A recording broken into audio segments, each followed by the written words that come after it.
Quem mandou o e-mail também foi a Danusa, de São José dos Campos. Padre Fábio, gostaria de tirar uma dúvida sobre o comportamento do meu filho de 11 anos. É um bom menino, mas está enfrentando a pré-adolescência. O que me incomoda é que ultimamente ele vem querendo colocar brinco, deixar os cabelos crescerem e só se vestir de preto. Eu não o repreendo por isso. Esse comportamento é aceitável? Devo impedi-lo ou devo deixá-lo extravasar? Até onde pode ser perigoso?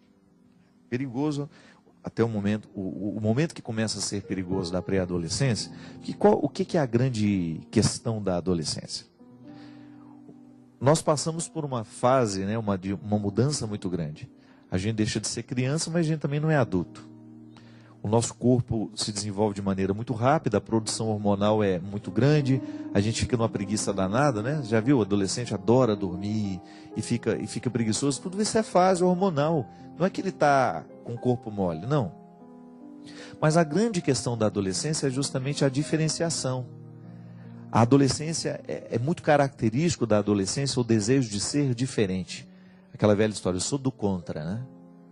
Mas isso é passageiro. O importante é a gente saber administrar este momento. Porque muitas vezes os nossos adolescentes passam por essas fases. Alguns querem ser hippies, outros querem ser assim, como você mesmo está dizendo, e faz a tatuagem, faz isso, faz aquilo.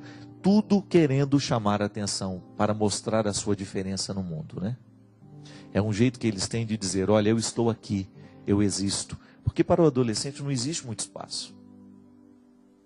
Ele é uma fase da vida intermediária. E essa fase intermediária é quase que um não lugar.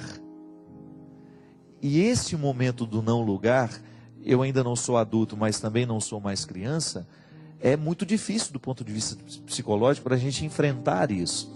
E é por isso que nós precisamos estar muito atentos para que esta postura de nos chamar a atenção, isso não caia em extremos. Tudo bem, está chamando a atenção? Então, vamos saber que quando a gente tem um adolescente em casa, a gente precisa ter uma atenção redobrada com ele. Atenção mesmo não é só de vigilância não, minha gente, é de carinho mesmo. É de mostrar que todos nós estamos compreendendo o que está acontecendo, que nós não somos indiferentes a esse momento que a pessoa está passando. Porque o mais difícil na vida é quando você percebe que você está vivendo um período de mudança e que as pessoas não estão compreendendo a sua mudança. E aí, às vezes, volto a dizer, às vezes precisa de um bom terapeuta para ajudar a viver esse processo. Que nem sempre as nossas casas estão preparadas para acolherem os adolescentes, né? Que não é fácil. O adolescente, ele requer uma atenção muito grande. Porque esse é o momento também que acontecem muitos desvios. Então a Danusa tem toda a razão de estar preocupada. Porque nesse desejo de ser diferente, o adolescente acaba sofrendo muitas influências de fora que a gente não sabe de quem é. Quem é aquela pessoa que está influenciando o nosso filho hoje? Quem é que está determinando o comportamento do nosso filho hoje? E às vezes esse jeito de se vestir, esse jeito de se comportar, de colocar o brinco, de colocar o cabelo grande, de fazer isso, fazer aquilo, aquelas roupas esquisitas que às vezes a gente vê e que a gente fica assustado, né? É apenas um jeito de chamar a atenção. Mas esse comportamento muitas vezes é motivado por exemplos que ele está vendo lá fora. Ele está vendo um modelo de fora e ele está trazendo para a vida dele porque ele quer ser diferente também. Agora, você pode mostrar que é muito interessante ser diferente a partir de coisas positivas, né? E que é muito interessante fazer deste momento da transição um momento de construção sólida para aquilo que vai ser o futuro. Começar, e eu já disse isso várias vezes aqui no programa, se os nossos filhos são motivados desde crianças a serem adeptos das coisas boas da vida, essas coisas não vão acontecer tanto.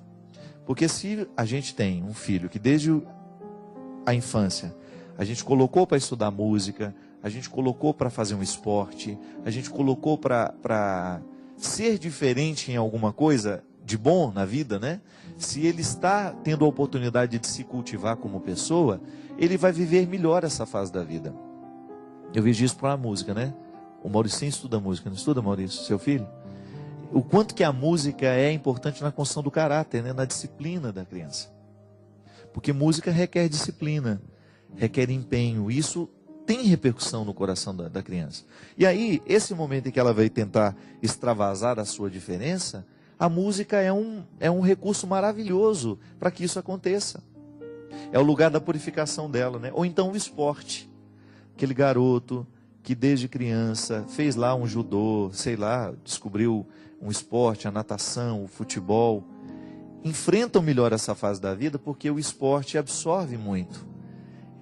Nós precisamos, as pessoas vão precisar extravasar em tudo isso que está em excesso dentro delas. Então a adolescência é como se você tivesse uma vasilha que está comportando uma água que é demais para ela. Então ela extravasa. Por isso ela é muitas vezes agressiva ou apática, que são formas muito semelhantes de manifestar a mesma coisa, né? Ela fica lá indiferente, ela não gosta de ninguém da casa, ela fica trancada no quarto dela, ela fica no mundo dela, ou então ela vem para agredir todo mundo. Ninguém está certo, está todo mundo errado. São formas diferentes, mas todas tentando demonstrar a mesma coisa. É uma vasilha que está com água demais e não cabe dentro dela. Então, como é que a gente pode extravasar isso? Através de mecanismos que são próprios da vida humana, daquilo que são próprios, são realidades que nós temos condições de realizar e que nos ajudam a extravasar.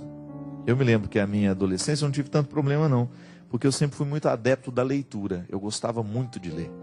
Então sabe onde é que eu passava a minha adolescência? Dentro das bibliotecas. Eu me lembro que lá em Formiga, a Biblioteca Municipal de Formiga, né, eu fiz a minha carteirinha lá, e eu tinha, toda semana eu lia 2, 3 livros.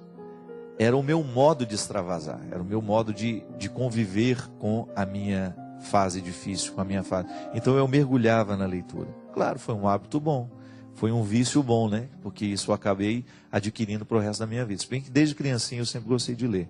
Mas, por outro lado, eu tinha amigos meus que eram adeptos do esporte. Viviam aquela dedicação de fazerem a natação todo dia. E cresceram no meio esportivo. Então as amizades que tinham eram muito positivas, porque estavam sempre voltadas para a necessidade de estarem com saúde, de estarem com disposição. Viveram a fase da vida de um jeito certo. Buscaram extravasar, né, os excessos da vida, que são próprios da adolescência, de um jeito certo. Então, tente colocar o seu filho em alguma coisa que ele goste, Danusa. Descubra se de repente ele tem um talento para a música. Propõe, ô meu filho, não quer estudar música? Ô meu filho, não quer fazer um esporte? Ô meu filho, não quer estudar computação? Alguma coisa que seja atraente para esse menino e que possa ajudar a extravasar estes excessos. Porque uma coisa é certa, a gente não dá conta de viver a vida se a gente não tem o lugar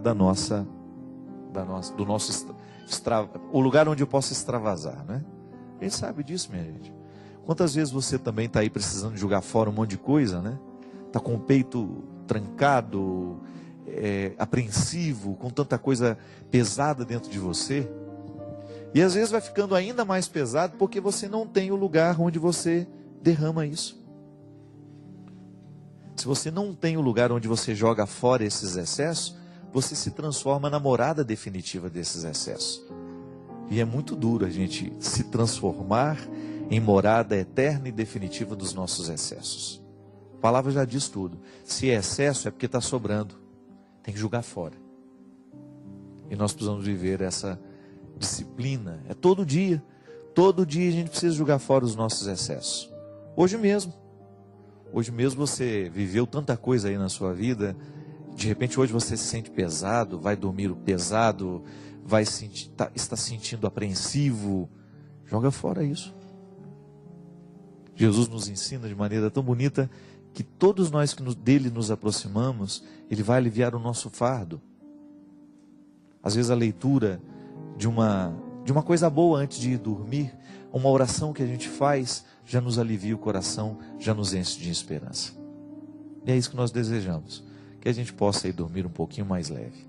E que você possa viver esta reconciliação diária.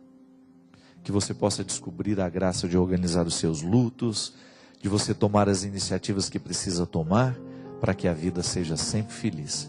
Porque é isso que importa, é assim que Deus nos quer. Felizes, trabalhando, lutando, sem desanimar. Sendo guerreiros e sendo meninos. Derrame sobre todos nós a bênção do Deus Todo-Poderoso, Ele que é Pai, Filho e Espírito Santo. Amém.